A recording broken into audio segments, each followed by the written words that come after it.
வீடியோக்குள்ளே போகிறதுக்கு முன்னாடி சலிமுதீன் ஜனநாயக குரல் சேனலுக்கு சப்ஸ்கிரைப் பண்ணாமல் இருந்தீங்கன்னா மறக்காமல் சப்ஸ்கிரைப் பண்ணிக்கோங்க. பக்கத்தில் உள்ள பெல் ஐக்கானை ப்ரெஸ் பண்ணி ஆளுங்கிற ஆப்ஷனை சூஸ் பண்ணிக்கோங்க. அப்போ தான் சலிமுதீன் ஜனநாயக குரல் சேனல்லேருந்து போகிற ஒவ்வொரு வீடியோவும் நீங்கள் மிஸ் பண்ணாமல் பார்க்கலாம். இப்போது வீடியோக்குள்ளே போகலாம் வாங்கள். நமக்கு மத நல்லிணக்கம் என்று சொல்லி பேசிக்கொண்டு இருக்கின்றோம்.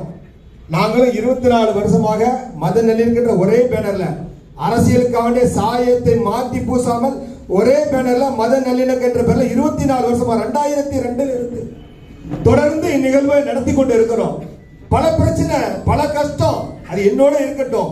அந்த நிகழ்வு என்னோட விட்டு விடக்கூடாது என்பதற்காக என்னுடைய சகோதரர்களும் தொடர்ந்து செய்யக்கூடிய ஒரு வாய்ப்பை ஏற்படுத்தி கொண்டு இருக்கிறோம். அந்த கூட்டத்தில் நான் சொன்னேன், மத நல்லிணக்கம் சொல்லி உதட்டளவுல தான் இருக்கிறோம். ஆனா மத நல்லிணக்கத்துக்கு முன்பாக மன நல்லிணக்கம் வரணும். வீட்டுக்கு வீடு மன நல்லிணக்கம் வரணும். அண்ணன் தம்பிக்குள்ள பிரச்சனை, அப்பா பிள்ளைக்குள்ள பிரச்சனை, மாமா மருமனுக்கு பிரச்சனை, அக்கா தங்கச்சிக்கு பிரச்சனை, இதெல்லாம் சரி செய்யணும்னு சொன்னா மன நல்லிணக்கம் வரணும். அதுக்கப்புறம் தாங்க மத நல்லிணக்கம் வர முடியும். மன நல்லிணக்கமே இல்லாம மத நல்லிணக்கம் வர முடியாது. அந்த அடிப்படையில நாமெல்லாம் சீர் செய்யப்பட வேண்டும் என்கின்ற ஒரு அடிப்படையில கேட்டுக்கொள்கிறேன். விழா வந்து யார் எடுத்தாலும் நான் இங்க எல்லாம் சொல்லுவாங்க, தலித் கட்சி பல கட்சியா இருக்கு, இஸ்லாமிய கட்சி பல கட்சியா இருக்கு. நான் என்ன சொல்லக்கூடிய நீ என்னையா பண்ற, நீ யாருக்கா ஒரு ஆளுக்கு உதவி பண்றியா? நான் காடு கொடுக்கும்போது 4 பேர் கேட்டாங்க, என்னப்பா நீ இதை செய்து என்னப்பா பண்ண போற? உன் கட்சி ஏதாவது கட்சியில இணைச்சிட வேண்டியதானே? அவனுக்குள்ள அறிவு அவ்வளவுதான்.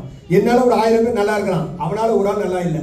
உண்மை நிலவரம் இதுதான். நான் வந்து அரசியல்ல தேர்தலுக்கு மட்டும்தான் பிரச்சாரத்துக்கு போறேன். மற்ற இடத்துல இந்த வீடியோ பிடிச்சிருந்துச்சுன்னா ஒரு லைக் பண்ணுங்க. இதே மாதிரி ஒரு சூப்பரான வீடியோ பார்க்கணும்னு நினைச்சீங்கன்னா கீழே உள்ள சப்ஸ்கிரைப் பட்டனை கிளிக் பண்ணி பக்கத்தில் உள்ள பெல் ஐக்கானை ப்ரெஸ் பண்ணிக்கோங்க. அப்படியே ஆளுங்கிற ஆப்ஷனை சூஸ் பண்ணிங்கன்னா நாங்கள் போகிற ஒவ்வொரு வீடியோ உங்களுக்கு நோட்டிஃபிகேஷன் வந்து சேரும். மீண்டும் இதே மாதிரி சூப்பரான வீடியோ சந்திக்கிறேன். நன்றி.